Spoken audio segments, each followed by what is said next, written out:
ঝড় বৃষ্টিতে সারা দেশের মানুষের অবস্থা তো ভালো নেই, তারপরেও তো জীবনের গতিতে চলতেই থাকে। সারাদিন অনেক অনেক কাজের পরে বাহিরে গেলাম একটু নিজেকে স্বস্তি দেওয়ার জন্য, একটু কেনাকাটা করার জন্য। তারপরে থাকছে আমার বিখ্যাত হাঁসের ডিম এবং আলু দিয়ে ঝোল করার রেসিপি। আসসালামু আলাইকুম and hello everyone, I hope সবাই ভালো আছেন। আমি আল্লাহর রহমতে অনেক ভালো আছি। Welcome back to my another new blog. ঘূর্ণিঝড়ের কারণে তো সারা দেশের মানুষেরই অবস্থা মোটামুটি খারাপ ছিল। বেশিরভাগ অঞ্চল হচ্ছে যারা একটু নদীর সাইডে ছিল তাদের, বরিশাল থেকে, এবং আমার শ্বশুরবাড়ির লোকজনেরও সবার সেম অবস্থা। ঢাকাতে তো আমরা বাসার মধ্যে থেকে ওইভাবে ভালোভাবে বুঝতে পারিনি, কিন্তু বাহিরে গেলে বোঝা যায় কি অবস্থা। তারপরে আমাদের বাসার এই জায়গায় যে গাছগুলা ছিল সব ভেঙে চুরে একবারে যা তা অবস্থা হয়ে গেছে। কলা গাছগুলো সব ভেঙে গেছে, বড় যে গাছটা ছিল সেই গাছটা হচ্ছে ভেঙে পড়ে গেছে। তো মোটামুটি দেখেই বোঝা যাচ্ছে যে ভালোই অবস্থা খারাপ হয়েছে। আর আমাদের বাসায় নিচতলা হওয়ার কারণে হচ্ছে ওইভাবে দেখা যায় না যে আসলে ঝড় তুফান কীরকম। তো সকালে তো এগুলা দেখে আমি একবার একটু স্তম্ভিত হয়ে গেলাম। তাও কি করার, জীবন তো জীবনের গতিতে চলতেই হবে, নিজের কাজ সব কিছু তো কমপ্লিট করাই লাগবে। তারপরে হচ্ছে আমি একটু বারান্দায় আসলাম। আমি হচ্ছে বৃষ্টি দেখেই হচ্ছে আমার গাছগুলাকে বারান্দায় নিয়ে আসছিলাম, এবং সবগুলা গাছ হয়েছে অনেকদিন পরে বৃষ্টি পাইছে। একটু ঝড় বাতাসের কারণে বারান্দায় বৃষ্টি হয়েছে এবং অনেক ধুলাবালিও চলে আসছে। প্রত্যেকটা গাছের উপরে হচ্ছে ময়লা পড়ে গেছে, যেটা আপনারা দেখে বুঝতেছেন সব হচ্ছে বালি। তবে গাছগুলোকে দেখে অনেক সতেজ লাগতেছে, কারণ প্রত্যেকটা গাছ হচ্ছে রাতে অনেক ভিজে গেছে, যেটা আমি হচ্ছে ক্যাপচার করতে পারিনি। তারপর সকালবেলা আমি দেখতেছিলাম যে প্রত্যেকটা গাছ অনেক সতেজ, কিন্তু গাছগুলো আমার কাজ বাড়িয়ে দিছে। আমার প্রত্যেকটা গাছের পাতা হচ্ছে মুছতে হবে, প্রত্যেকটা গাছের পাতায় হচ্ছে ধুলাবালিতে একবারে যা তা অবস্থা। তো আর কি, ঝড় বৃষ্টি গাছের উপকার করলেও আমার কাজ বাড়িয়ে দিয়ে গেছে। তারপরে একটু বাইরে এসে দেখি বেশ রোদ উঠেছে, গতকালকে যে এত বৃষ্টি হয়েছে একটু বোঝা যায় না। তো তানভীরও হচ্ছে এদিকে অফিসে চলে যাচ্ছে, রাকিব ভাই সহ তানভীর একসাথে যাচ্ছে।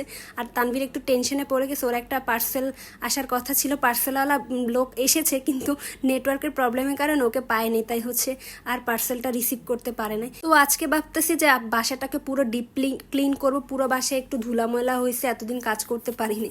আর এরকম ম্যাজিকের মতো যদি সব কাজ কমপ্লিট হয়ে যেত তাহলে তো কোনো কথাই নেই না, কিন্তু এর পেছনে অনেক বেশি স্ট্রাগল করতে হয়।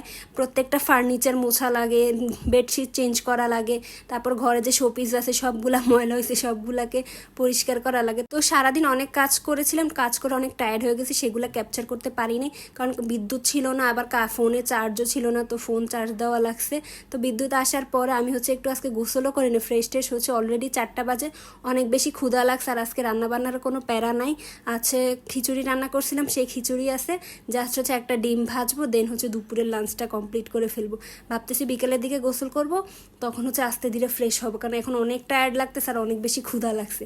আর হাঁসের ডিম তো বরাবর অনেক সুন্দর না, এটার কালারটাও অনেক সুন্দর, খেতে হচ্ছে অনেক মজা। তো যেহেতু গতকালকে বিদ্যুতের অভাবে আমরা ডিম ভাজতে পারি নাই, ডিম খেতে পারি নাই, তাই হচ্ছে আমি আজকে খাচ্ছি।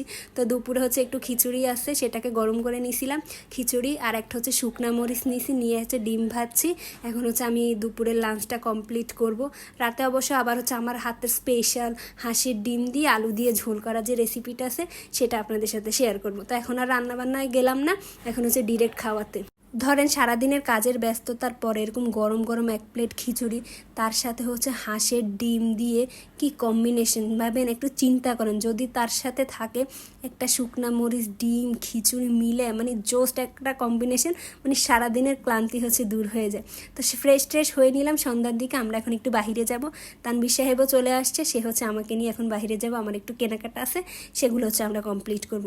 তো বাহিরে গ্যারেজে এসে দেখি সে তার বাইক মোছামুছি করতেছে, যেহেতু সে রাকিব ভাইয়ের সাথে 2-3 দিন যাবত যাচ্ছে, নিজের বাইক ব্যবহার করে না, তাই অনেক ময়লা পড়ছে। তারপর আমরা হচ্ছে তেল নিতে আসছি, তার বাইকের তেল নিয়ে এখন হচ্ছে আমরা আমাদের কাজের উদ্দেশ্যে যাব। তো আমাদের বাসার পাশে না খুব সুন্দর একটা দোকান হয়েছে, এখানে খুব সুন্দর সুন্দর ব্লক প্রিন্টের বেডশিট পাওয়া যায়, তারপরে হাতে কাজ করা বড় কাঁথা, বাচ্চাদের কাঁথা, বড় নকশি কাঁথাগুলা সেগুলা পাওয়া যায়, বেডশিট পাওয়া যায়।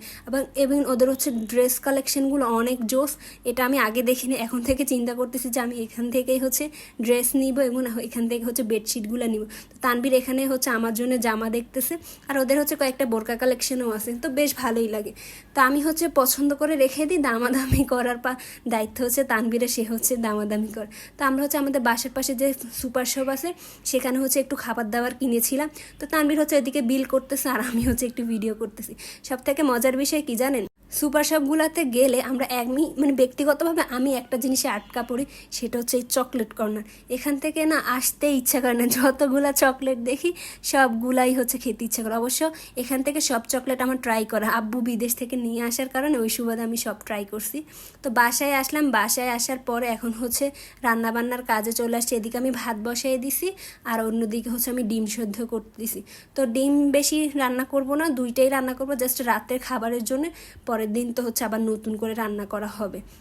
তো এদিকে হচ্ছে আমি একটা পেঁয়াজ কেটে নিছি, আর পরিমাণ মতো হচ্ছে তেল দিয়ে পেঁয়াজটাকে 2-3 মিনিট পর্যন্ত ভাজবো আর কি। পেঁয়াজটা মোটামুটি পর্যন্ত ভাজা হয়ে গেলে এর মধ্যে হচ্ছে আমি বাকি মশলাগুলো অ্যাড করে দিব। তো আমি হচ্ছে এখানে এই যে পেঁয়াজ ভাজতেছি, আর আমাদের এই রেসিপিতে তেমন কোনো কিছু লাগবে না, মানে রেগুলার যেভাবে আমরা রান্না করি সেভাবে। তো একটু হলুদ গুঁড়া, মরিচ গুঁড়া, ধনিয়ার গুঁড়া, জিরার গুঁড়া, লবণ এগুলা দিয়ে, তারপর একটু রসুন বাটা দিয়ে ভালো করে এটাকে একটু কষিয়ে নিব, যাতে হচ্ছে মানে আমাদের মশলার গন্ধটা না থাকে। এরপর যে আমরা যে আলুটা কেটে নিয়েছিলাম সেই আলুটা হচ্ছে দিয়ে দিব। আলুটা দিয়ে হচ্ছে আলুটাকে এটার মধ্যে ভালোভাবে নেড়ে চেড়ে 4-5 মিনিট পর্যন্ত রান্না করুন। মানে মোটামুটি আলুটা যখন একটু দেখবেন আপনি 50% হয়ে গেছে তখনই, কারণ তো আমাদের এটা বেশি সময় ধরে রান্না করার দরকার নেই। ডিম তো আমরা অলরেডি সেদ্ধ করেই নিছিলাম আর কি। তো এখানে হচ্ছে আমি আলুটার মধ্যে পানি দিয়ে আলুটাকে 50% পর্যন্ত রান্না হওয়ার জন্য দিব। আর অন্য সাইডে হচ্ছে আমি ডিমগুলোকে ভালো করে ছুলে নিছি, ছুলে মাঝখান দিয়ে হচ্ছে একটু একটু করে কেটে দিছি যাতে মশলাটা ডিমের ভিতরে যায়। আর অন্যদিকে হচ্ছে আমি কয়েকটা কাঁচামরিচ ফালি করে নিছি, আর আমি যে ফ্রোজেন করা টমেটোগুলো রাখছিলাম সেখান থেকে কয়েক পিস টমেটো বের করে নিছি, সেগুলো দিয়ে এখন ভালো করে একটু নাড়াচাড়া করে আমি ঢাকনা দিয়ে ঢেকে রাখবো যতক্ষণ না পর্যন্ত মানে আলুটা সিদ্ধ হয়ে যায়, ততক্ষণ পর্যন্ত হচ্ছে এটা রান্না করবো। মানে এটা খুব ইজি একটা রেসিপি। ধরেন আপনার বাসায় কোনো তরকারি নাই, হঠাৎ করে কি রান্না করবেন, ডিম আছে আলু দিয়ে এভাবেও ঝোল করে রান্না করে খাওয়া যায়। এটা কিন্তু বেশ মজার একটা খাবার, আপনারা বাসায় অবশ্যই ট্রাই করতে পারেন। আর এখানে দেখেন খুব সুন্দর আমাদের রান্না হয়ে গেছে। আর এই রান্নাটা করতে বেশি সময় লাগে না, ধরেন হায়েস্ট 15-20 মিনিট লাগে। আর আলুগুলো কি সুন্দর নরম হয়ে গেছে। আলুটাকে টমেটো দিয়ে ঝোল দিয়ে ভালো করে মেখে একটু ডিম ভেঙে খেতে কি যে মজা লাগে। এটা আমারও অনেক বেশি পছন্দের একটা খাবার, তানভীরেরও অনেক পছন্দের একটা খাবার। তো রাতের ডিনার শেষ করার পরে এখন হচ্ছে শরীরে এনার্জি নেই, তাই এনার্জি আনার জন্য 1 কাপ গরম গরম দুধ। তো এটাই ছিল আমার আজকের ভিডিও। আশা করছি ভিডিওটা আপনাদের সবার কাছে ভালো লেগেছে। সবাই ভালো থাকবেন, সুস্থ থাকবেন, আর আমাদের জন্য দোয়া করবেন। আল্লাহ হাফেজ।